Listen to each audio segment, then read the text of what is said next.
Salut, c'est Trado, je suis content de vous retrouver pour la mise à jour de l'analyse technique du CAC 40. Alors beaucoup de choses à dire et il faut comprendre surtout que maintenant les craintes liées à l'inflation qui apparaît en grande partie hors de contrôle pour le court terme et surtout j'ai envie de dire les bruits de bottes en Russie font le marché.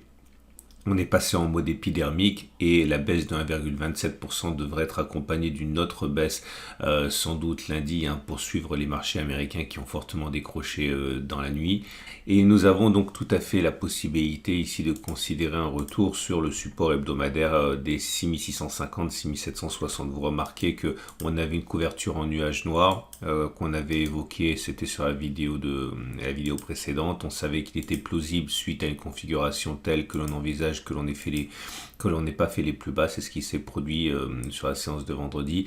Maintenant, ce qui m'embête, c'est que cette oblique descendante ici a été cassée et j'en profite pour vous montrer typiquement une des raisons pour lesquelles je préfère largement les résistances et les supports horizontaux que les résistances et supports obliques. Pour moi, tout ce qui est oblique vient renforcer la force de ce qui est horizontal. Alors je sais que ça fait pas consensus ce que je dis, je vous dis simplement ce que à titre personnel je fais, c'est-à-dire que j'utilise les obliques lorsqu'elles viennent renforcer ma conviction liée à un dessin horizontal.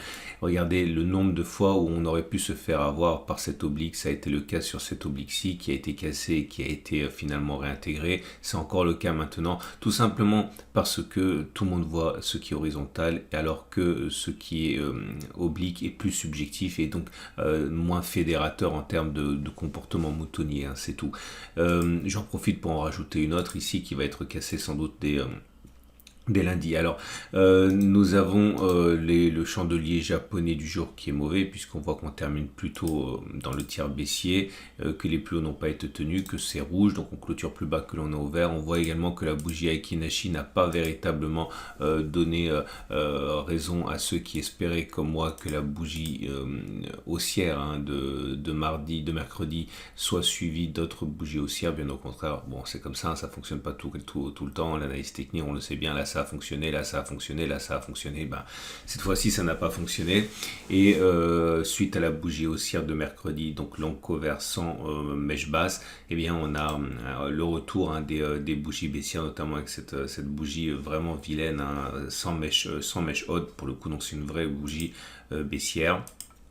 On voit également au niveau des éléments chartistes que, regardez, on a toujours, j'ai arrêté de le dessiner parce que ça prend de la place pour rien, mais on a toujours cette vague de Wolf, je vous rappelle. Alors si vous découvrez mon format, vous vous demandez d'où ça sort, mais en tout cas les habitués savent que on doit normalement regarder cette vague de Wolf qui n'a pas été invalidée, puisque pour qu'elle le soit, il faudrait passer au-dessus des précédents sommets. On a toujours pour objectif d'aller chercher les 6672, 6668, c'est pour ça que j'ai un stop de protection aussi éloigné, parce que j'ai intégré le fait que on aille chercher cet objectif. Nous avons également d'autres éléments. Alors, forcément, la moyenne mobile à 7 jours, elle en prend un coup. Elle était haussière, on était au-dessus, mais là, c'est terminé. On est en dessous, elle est baissière. De toute façon, quand vous avez une M7 comme ça qui monte, qui descend, c'est neutre. Faut pas non plus s'attacher à ce que la moyenne mobile à 7 jours peut dire sur une séance. Donc ça, c'est neutre. La moyenne mobile à 20 périodes, alors là pour le coup il y a une constance qui est évidente, on est toujours avec un régime de moyenne mobile à 20 jours qui est descendante. On a les cours qui sont en dessous, donc la tendance elle est plutôt baissière. Ce qui m'inquiète surtout c'est ce croisement M7-M20. Alors c'est ce qui en fait s'apparente le plus à ce qu'on appelle un faux croisement. C'est-à-dire que si vous regardez bien, c'est pas un non-croisement. C'est-à-dire que la M7 a vraiment croisé la M20 subrepticement, j'ai envie de dire, ça se voit à peine, ça se joue sur l'épaisseur du trait et puis finalement est reparti vers le bas. C'est le même effet qu'un non-croisement baissier, ok, et c'est baissier, c'est ok. Donc ça va dans le sens des précédentes alertes que l'on a eu avec le non-croisement baissier ici. Donc là on a faux croisement baissier et normalement ça veut dire que ça va continuer de baisser. La moyenne mobile à 50 jours. C'est pas pour rien que je vous parle de ces anciens backtests, enfin pas backtests, anciennes stratégies. C'est parce que, vous voyez, c'est toujours pareil. On ne sait pas à quel moment une stratégie va fonctionner. Si on sait par exemple que statistiquement ça doit aller vers le nord ou statistiquement ça va aller vers le sud, eh bien il se peut qu'entre le moment où on a repéré le signal et le moment où finalement il se réalise, il peut se passer beaucoup de bougies. Et là je vous rappelle des choses que j'ai déjà dites, à savoir que quand on a, j'enlève la M7 maintenant, quand on a un croisement baissier faible M20, M50, comme c'est le cas ici, ça a été backtesté avec vous déjà, normalement on a plus de chances, parce que c'est hyper retardé comme signal, que l'on aille chercher les plus hauts plutôt que l'on aille chercher les plus bas. C'est-à-dire que si vous considérez qu'il faut que les statistiques et les probabilités soient à la base de votre trading, normalement ça devrait baisser, peut-être que ça va baisser, qu'importe, mais il est quand même plus plausible à un moment qu'il faille acheter pour parier sur le retour sur les plus hauts plutôt que retourner sur les précédents plus bas.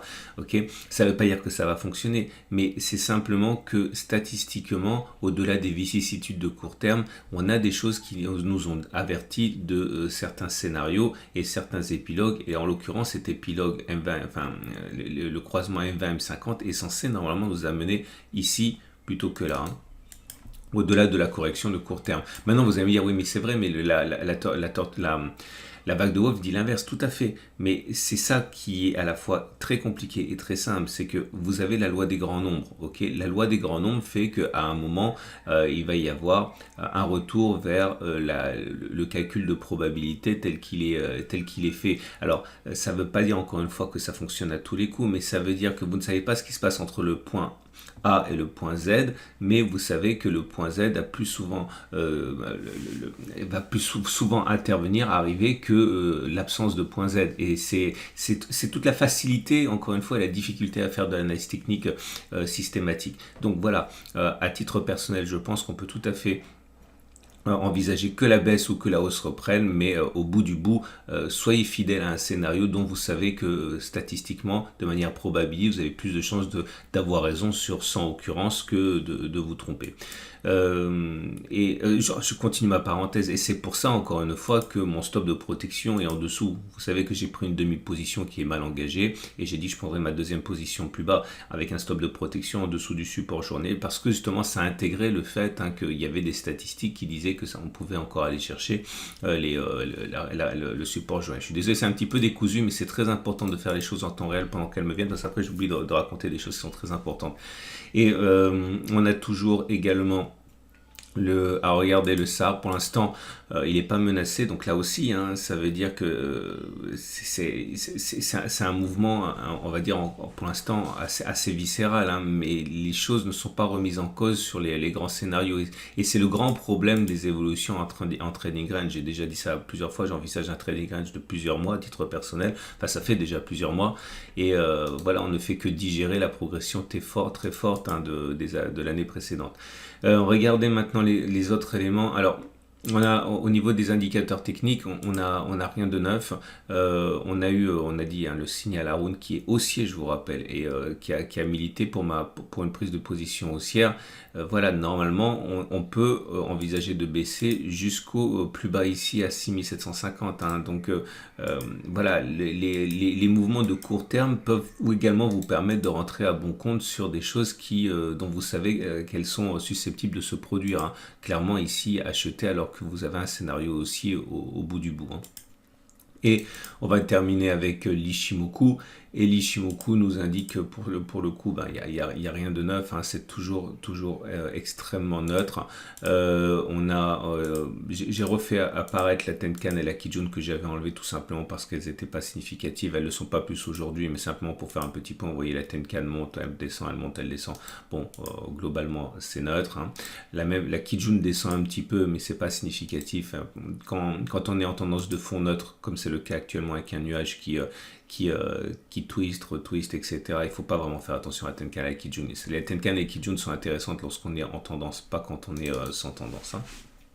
Et on va donc terminer avec les trades du jour. Alors ça, c'est très intéressant parce que là, du coup, il y a plein de choses qui offrent des opportunités. Alors, si vous avez un scénario qui est baissier, voilà, si vous avez décidé que le cours allait évoluer dans un trading range pendant des mois, vous pouvez prendre une position baissière, viser le support journalier. Ici, alors le problème encore une fois, c'est que vous avez un ratio gain-risque qui est mauvais parce que si vous prenez un peu de marge de manœuvre par rapport à un stop de protection qui serait au-dessus du trading range pour accepter un pic, voilà, si vous mettez un stop à 6-7%, et que vous avez un objectif à 4,8%, vous voyez bien que votre ratio gain-risque n'est pas bon.